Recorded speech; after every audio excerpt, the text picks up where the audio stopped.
watching the Forefront Church video podcast. And wherever you're at viewing online, we just want to say thank you and welcome.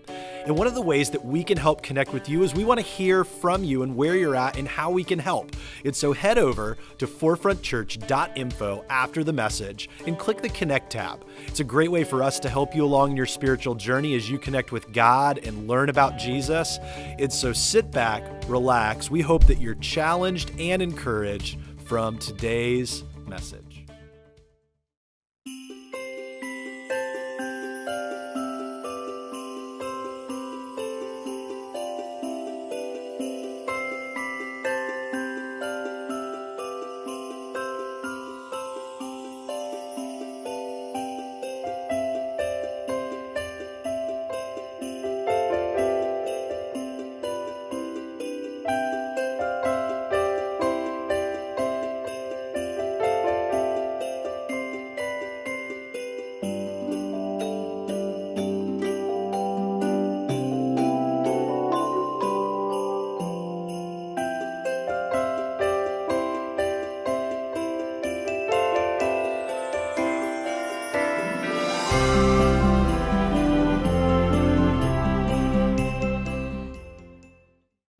Good morning to you guys, and good morning to everybody online. We're continuing our series, Love Comes Home. We've been looking at the Christmas story through different lenses and vantage points. And so the first week we looked at the vantage point of Joseph and what it must have been like to have your wife come to you and tell you the news that, hey, I know that we haven't been together, you know what I'm saying, like married couples do. I won't say anymore. But she says, hey, by the way, I'm pregnant. And he's like, oh man, who's this? And he said, no, but don't worry, it's God's. And what type of faith it must have taken to move through that culturally as a young middle school age kid, even though during that time they were considered more of a man.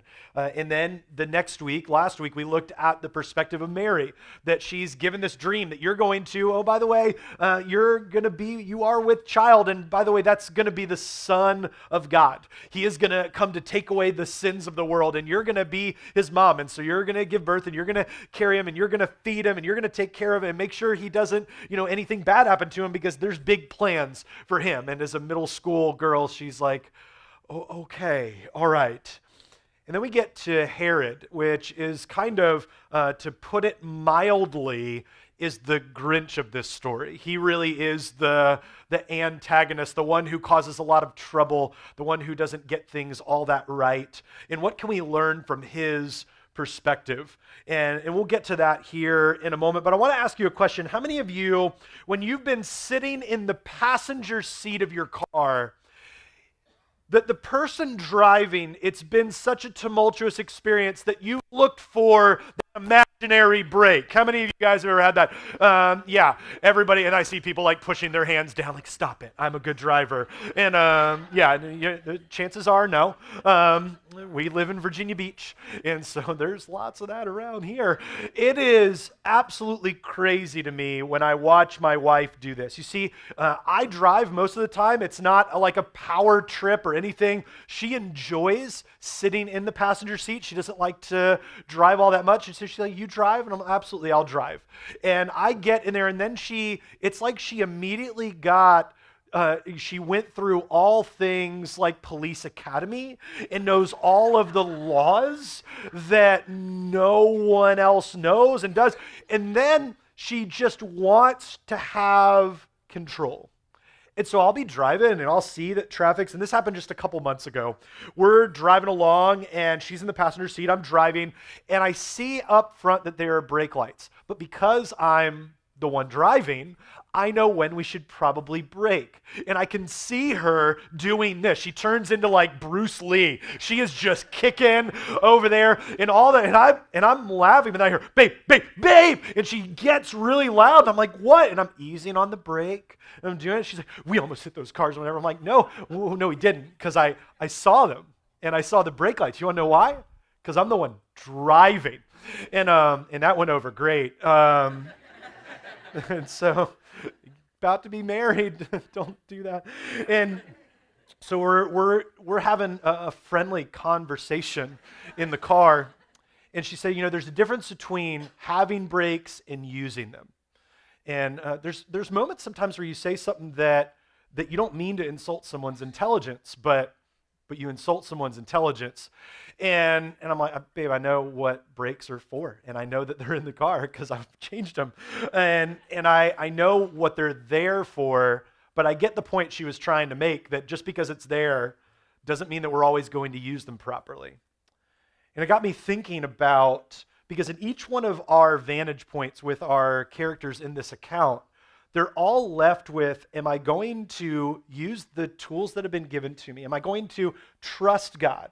Am I going to move in that direction? Or am I going to try to do it on my own?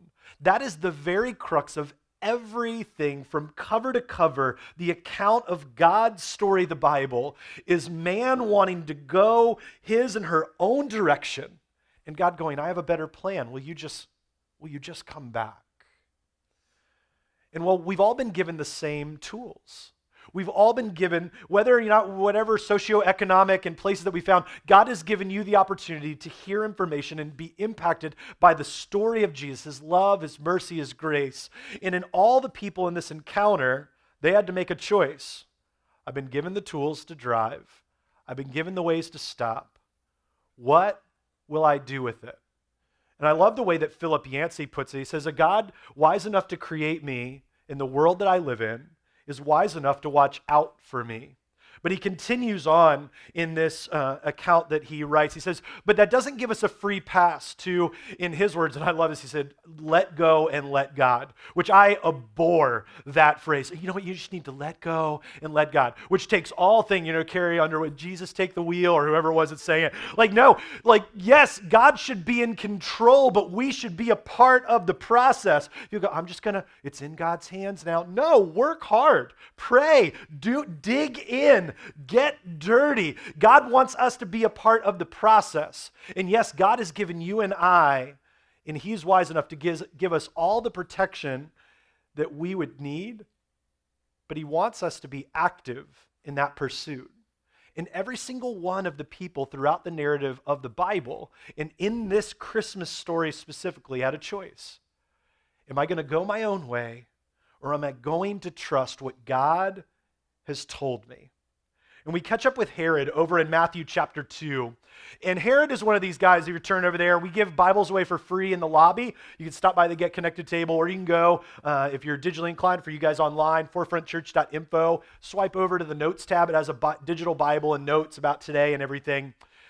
As we catch up and you're turned over there in Matthew chapter 2, Herod is a bad guy. I know we're not supposed to, it's church, we're not supposed to judge whatever. No, the Bible is explicit. He is evil.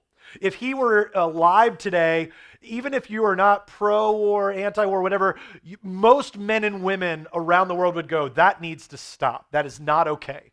That individual and what they're doing is bad. He was the kind of person that just decided, because his wife was kind of turning on him, that he would end his wife's life. And then he would end their children's lives. And then his wife's extended family, he took them out as well. This was a bad, bad man.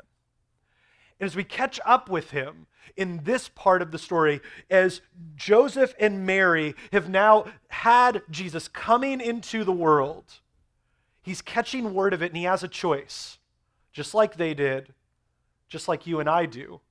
What will we do when we encounter the story of Jesus? Will it threaten us, or will we decide that it's worth the cost to trust God?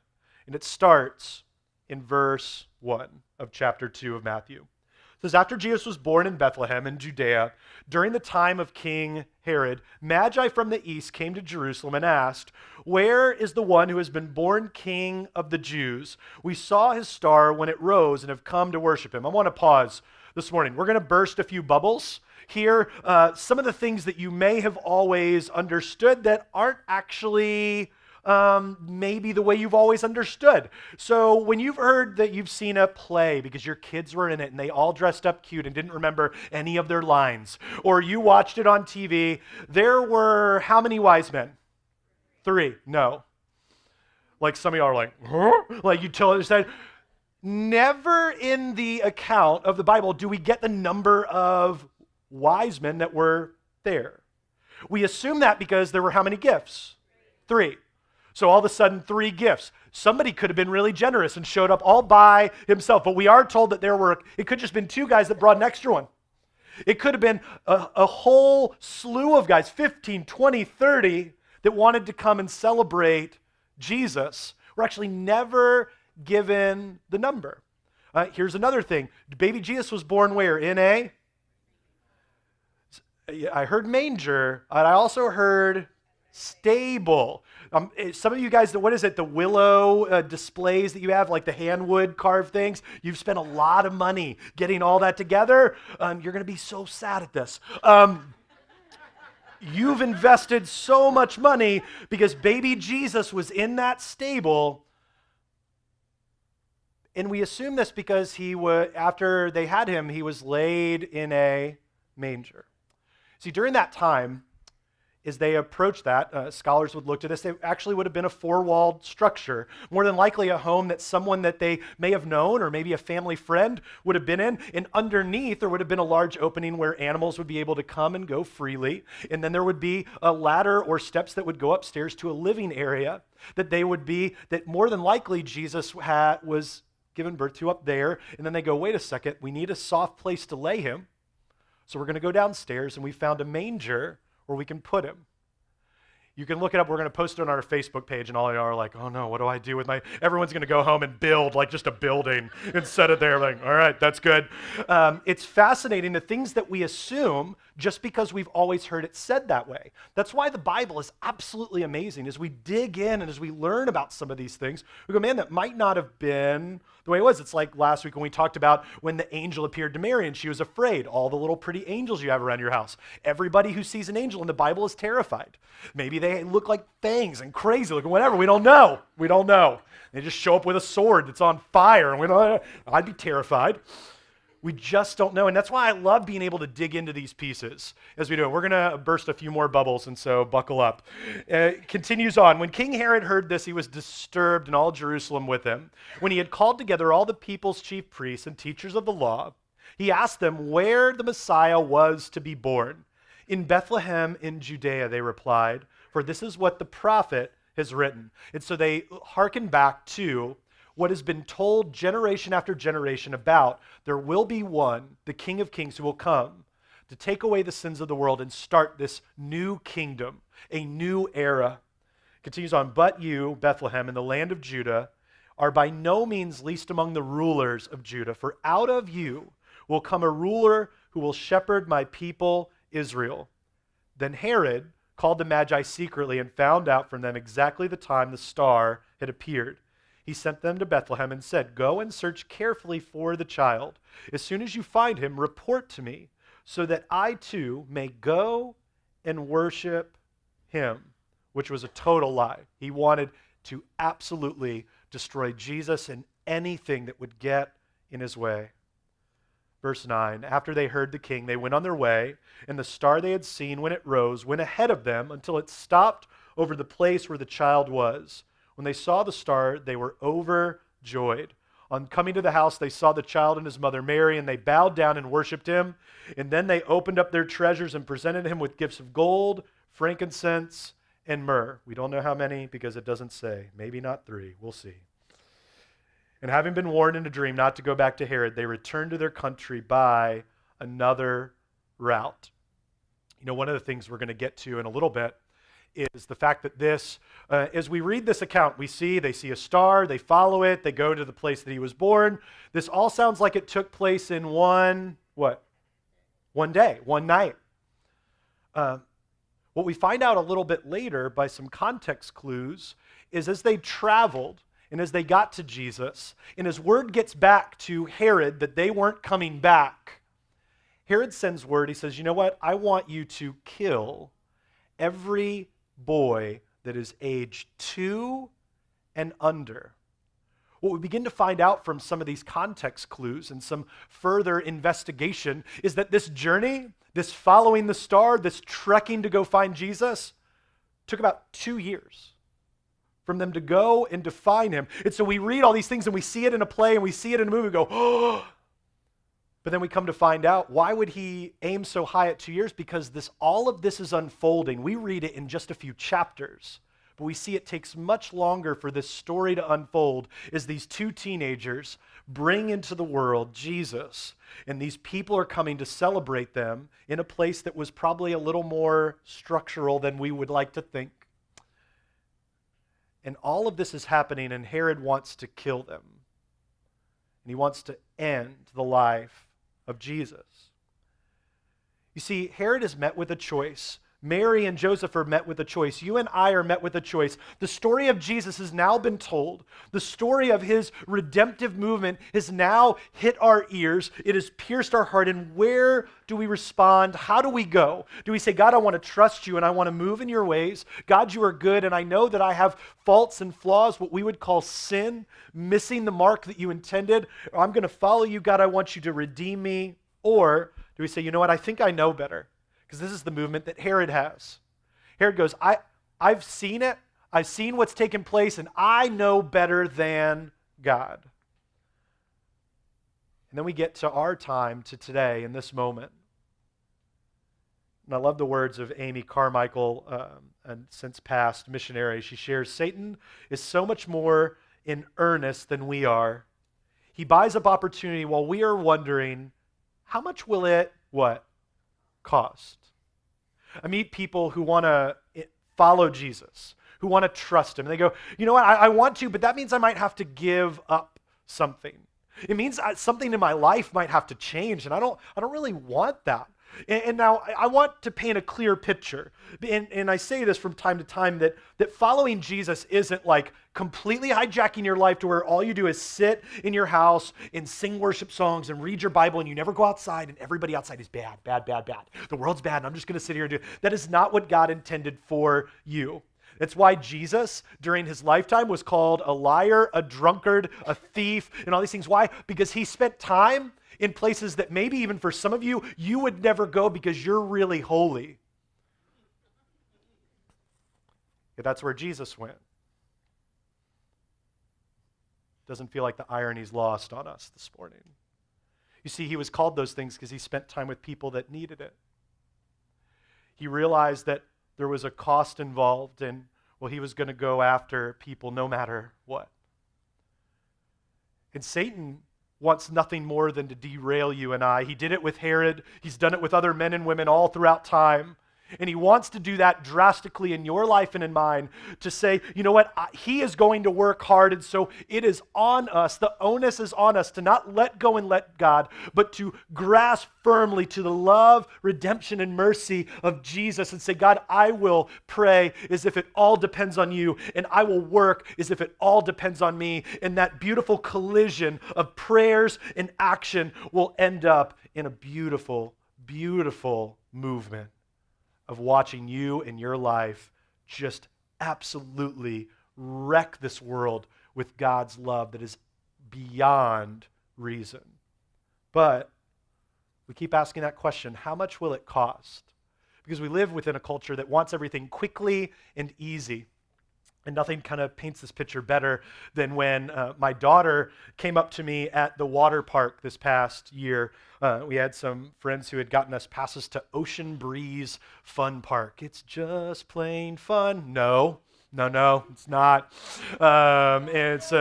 It's fun, but it's also draining. And so, but we loved it. It was so good to be able to bring them a couple days a week and share with them. And so, but they're getting older, and like you're trying to test the boundaries. And so we bought them. You can see it on the side there, that purple little watch. We bought them these waterproof watches, but they were pretty cheap because they're 10 and 8, and I'm not investing a lot of money in a watch for them because they're children. For some of you, you bought like your kids, AirPods, and they got Apple Watch, and they got a tablet, whatever. Where do you go from there? Like, you're just gonna be like, next year you're getting a Porsche. Like, I don't even know. Pump the brakes, guys. Pump the brakes. They can grow into that. Yeah. When can I get an iPhone? When you have enough money. And so we bought her this cheap watch and bought Roxy a cheap watch so they could check in with us. And they're running around the park doing their thing. And I'm just, yeah, that's cool. And they'd come back every half hour. The first day it worked great. It was so good. I was like, this is what parenting should be. We just watch this little one and we sit by the pool. So good. The next day was awful. The next time we went to the park, Chloe comes up to that walk, that like stumbling, like she looks like she's half the Walking Dead. Like I'm not like just this. And I'm like, what is wrong? My watch, it's not working. I don't know. And I'm like, well, it's okay. You need to get me another watch. I'm like, no. You're just going to have to help with your sister, whatever. And then she like stopped from the crying, looks at my wrist, and like you may have a kid that like has a game plan. Like if they want something, they like do like, Mom, Dad, here is a diagram of all the ways that this would benefit our house. And like they call a family meeting. She is that child. And so she looks down at my wrist and she says, Daddy, and I know where this is going. You see, somebody had got this for me as a gift because I'm like, these things are expensive. I don't know, whatever. And so she said, Daddy, I know you want the new one. And she good. I said, yeah, I do. But I'm going to, you see, Daddy's a pastor.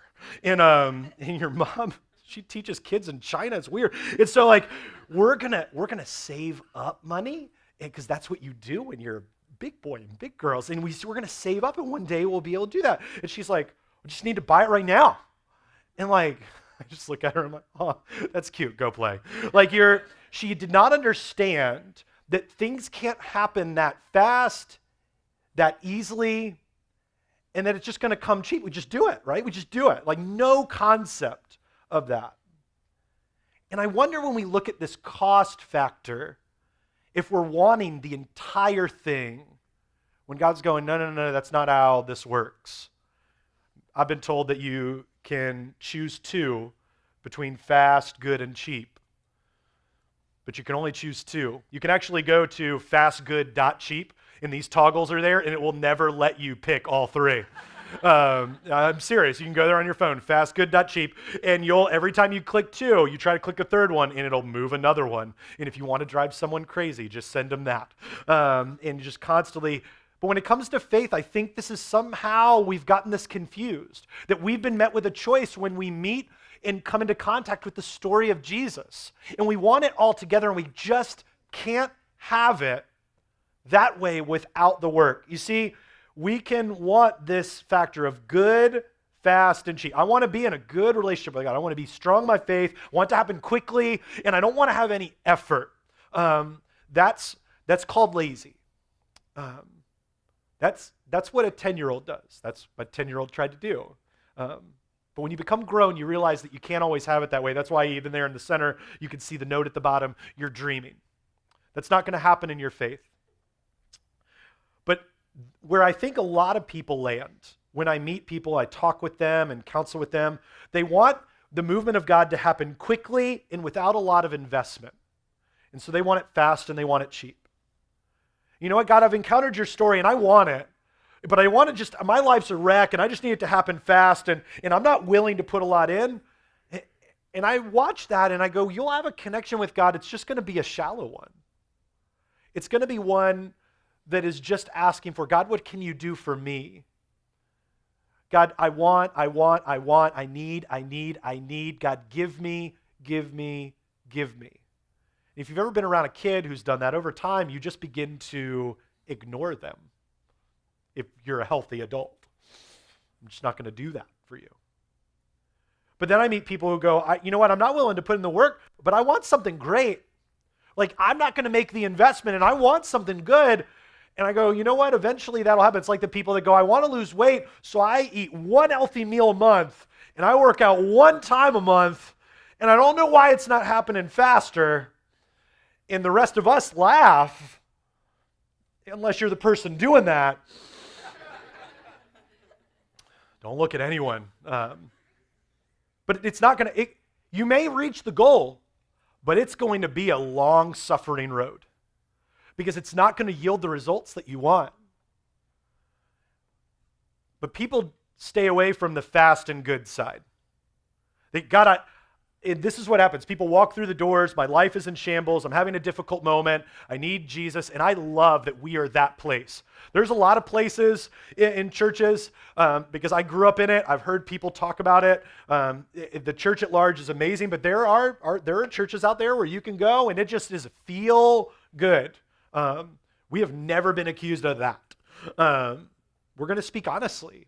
We're going to be open. We're going to have questions, but there has to be something that changes. So people walk through the doors and they want change. And I'm reminded of Reggie Joyner. He heads up the team that writes all of the curriculum called Orange that we do for our kids back there. And he was speaking at this conference. It was around 2001. And he said, the only way to drastically change your organization is to drastically change your organization. Then he paused and he goes, you know what? When it comes to your faith individually, so the only way you can watch drastic change is if you implement drastic change. Not incremental, itty-bitty, over time change that you take the wheel and you take the brakes and you just like turn it and hit it and drift it and turn it around and go the other direction because or you just stop, park the car, get out and get a whole new car because that's not working. You see, if you want to have that type of connection that's strong with God, but you want it to happen quickly because you watch things, you're going to have to make a drastic change. And Herod knew this. Mary knew this. Joseph knew this. We are hearing this morning, and there is something that beckons us that says, I know there's more. I know that I want more. I know that I want to grow, but man, I just don't know that I'm ready for that. And I want to encourage you with this, that God is for you. But what's that worth? What's that worth to you? Is it worth showing up on a Sunday and making a commitment to do that? We impress that on our girls that, hey, if it's Sunday, where we're going to find ourselves? We're going to find ourselves gathering with the church at large. Even when we're on vacation, they'll wake up on a Sunday, and I'm like, hey, we're going to find a church wherever we're at. But we don't even go there. Well, I don't care. Cool, we're going. Well, why? Because because faith isn't something that we just go to supplement our week. Faith is something that we practice because God is so good. You say, man, this is going to be a part of who we are, but what's that worth to you? Is it worth changing your lifestyle to be able to honor God in such a way that people would look at you and go, why did you do that? You go, because man, God loves me and I know that what I'm doing right now isn't healthy. And I want to see a change. Is it worth it to you to maybe even sever a friendship or relationship because it's dragging you down into such toxicity that it's now boiling over into everything that you do? See, Joseph and Mary knew this, and they had a call by God, and they knew what they needed to do. And while Herod went a completely different direction, continues over in verses 13 and following. When they had gone, the angel of the Lord appeared to Joseph in a dream. Get up, he said. Take this child and his mother and escape to Egypt. Stay there until I tell you. Herod is going to search for the child to kill him. And be sure, because everyone knew that if you were going to cross Herod and they were going to run, not only is he going to kill Jesus, but he's going to kill them as well. So, what does Joseph do? He got up, took the child and his mother during the night, and they left for Egypt. They stayed there until the death of Herod, and so was fulfilled what the Lord had said through the prophet, out of Egypt I call my son. See, so 2 years go on where they're there, and so when the wise men, however many were there, arrived, it means that Jesus was probably walking around and mumbling. He wasn't that little boy sitting there in the manger all the time. And so then they flee to a foreign land. They are now refugees 2 years into the life of Jesus, teenagers with the Son of God fleeing to another country that didn't want them. So now they're met with looks. What are we going to do? Where are we going to live? How are we going to have money? Then they stayed there until Herod died, which by the timeline was another couple of years to 3 years, which means for the first 5 years of the life of Jesus, they were in places that weren't their home. They were on the run. They were refugees in a foreign land as teenagers with the Son of God. Your first 5 years with your kid don't seem so heavy now, do they? See, it was a hard time, but they knew what they needed to do. But instead, what does Herod do? When Herod realized that he had been outwitted by the Magi, he was furious and gave the orders to kill the boys in Bethlehem and its vicinity who were 2 years old and under, in accordance with the time that he had learned from the Magi.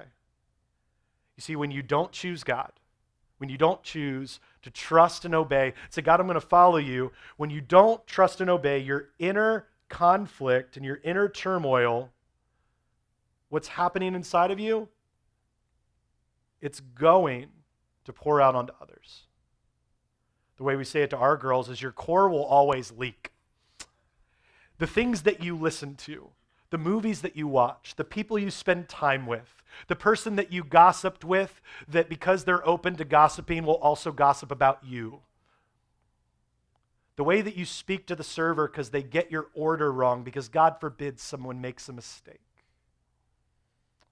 Everything that you do and experience is being filtered in, and it will always come out.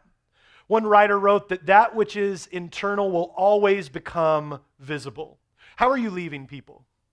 You see, when you trust in God, when you really trust in God, I'm not going to say you're perfect, only Jesus was perfect, but your life will be something different in the way that you leave others.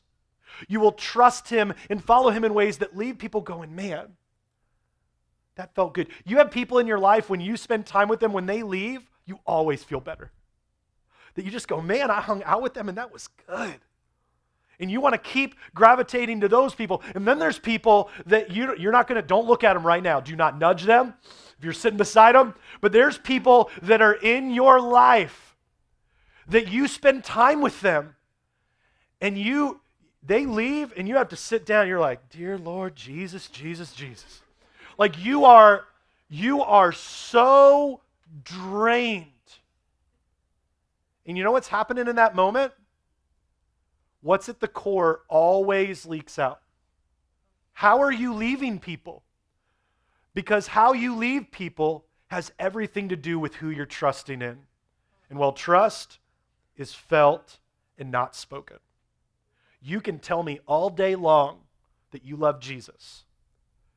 Herod told every one of the Magi, I want to come and worship the new baby king. It was a lie. He wanted to kill him. He wanted to kill his entire family. You could tell me all day long about how much you love. Show me. Nothing says more than the way that you and I leave people by how we act and what we do, not what we say. Words are empty if they're not backed up with action. You see, and that's what happens in the life of Mary and Joseph. And it's also what happens in the life of Herod. Because Herod moves a different direction, and every bit of his actions tells us exactly what he thinks, as he wipes out an entire generation of young men, because he was terrified that love and redemption might rise up in the form of this baby king. See, as we encounter the Jesus story, I want you to know that God is for you. But I want to ask you, what's that worth to you? What is that worth in your life to share that with others? But you can't share what you don't have because your core will leak. And so if you are going to share that with other people, you have to first trust in the one that you're going to share. To trust in Jesus, that he can redeem you and I, to free us from our sins. And for some of us in this room, we've done that, but we don't always act like it. You see, because trust is felt, not spoken. How are you leaving people? My prayer is that we would leave them well. And we leave them best when we love them like Jesus. And we can love like Jesus when we've experienced that and surrendered and obeyed him. And that choice is yours. So choose wisely. Would you pray with me? Thanks for tuning in to the Forefront Church video podcast. Our hope and prayer is that this has left you encouraged and challenged you in your faith. And you might have some questions and some ways that you want to figure this out, and we want to help with that. Head over to forefrontchurch.info, and there's a couple different ways that you can connect. Click the Connect tab and let us know how we can be praying for you, or a staff member can be contacting you this week. Maybe you have just been encouraged by this and want to support the ministry here at Forefront Church. You can click the Giving tab, as well as other tabs that are in there to help you along in your journey with God. And so we're thankful for you. Thanks for tuning in, and we cannot wait to see you again here online on the video podcast. We love you, and we'll see you then.